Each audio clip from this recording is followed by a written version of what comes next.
नमस्कार, मैं अन्नू और आप देख रहे हैं झलको उत्तर प्रदेश। हमारे देश में तमाम तरीके के त्योहार मनाए जाते हैं। इनका अपना महत्व होता है, साथ ही लोगों के द्वारा इनको अलग अलग तरीकों से मनाया जाता है।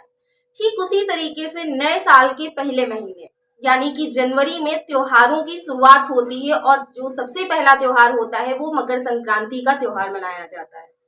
इसको मनाने के लोगों के अपने अपने ढंग हैं। खासकर इस त्योहार में गुड़ और तिल के पकवानों का आनंद लिया जाता है। ये त्योहार सिर्फ उत्तर भारत में ही नहीं बल्कि दक्षिण भागों में भी और अलग अलग राज्यों में इसको अलग अलग तरीके से, अलग अलग नामों से और अलग अलग मान्यताओं के द्वारा मनाया जाता है। तो आइए जानते हैं कि मकर संक्रांति के त्योहार के पीछे इसका क्या इतिहास है, क्या कहानी है और इसके मनाने के पीछे कौन सी वजह है। मकर संक्रांति के त्योहार को मनाने के पीछे वैसे तो कई तरह की मान्यताएं हैं, लेकिन कहा जाता है कि इस दिन सूर्य अपने पुत्र शनि के घर में प्रवेश करते हैं और एक संक्रांति दूसरी संक्रांति के बीच का ये जो समय है इसे सौर कहा जाता है। एक कारण तो ये होता है जो मकर संक्रांति को मनाया जाता है। इसी के साथ ही कहते हैं कि गंगा नदी में या कोई भी कावेरी नदी में इस त्योहार पे नहाने से तमाम तरीके के पापों से व्यक्ति को छुटकारा मिल जाता है। इसीलिए इस त्योहार में मकर संक्रांति को लोग अपने अपने घरों से नदियों में स्नान करने के लिए जाते हैं, दान पुण्य करते हैं। बहुत से लोग इस दिन खिचड़ी बनाते हैं, खिचड़ी खाते हैं, साथ ही खिचड़ी का वितरण भी करते हैं। कहा जाता है कि खिचड़ी मनाने की ये जो प्रथा है ये बाबा गोरखनाथ से शुरू होती है।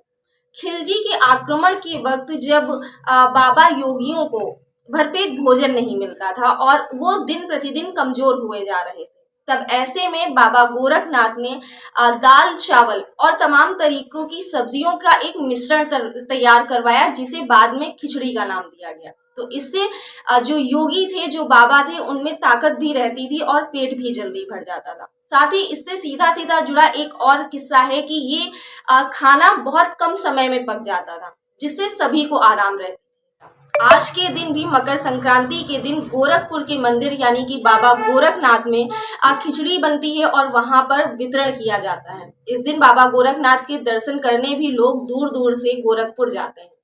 त्योहार तो ये एक ही है, लेकिन इसको मनाने के और पुकारने के नाम अलग अलग है। जैसे तमिलनाडु में इस त्योहार को पोंगल के नाम से जाना जाता है, तो वहीं बिहार और उत्तर प्रदेश में इसे खिचड़ी के नाम पर जाना जाता है। आज के दिन लोग पतंगबाजी भी खूब करते हैं और पतंगबाजी करके लोग अपनी खुशी इस त्योहार के प्रति प्रकट करते हैं, हर्षोल्लास के साथ इस त्योहार को मनाते हैं।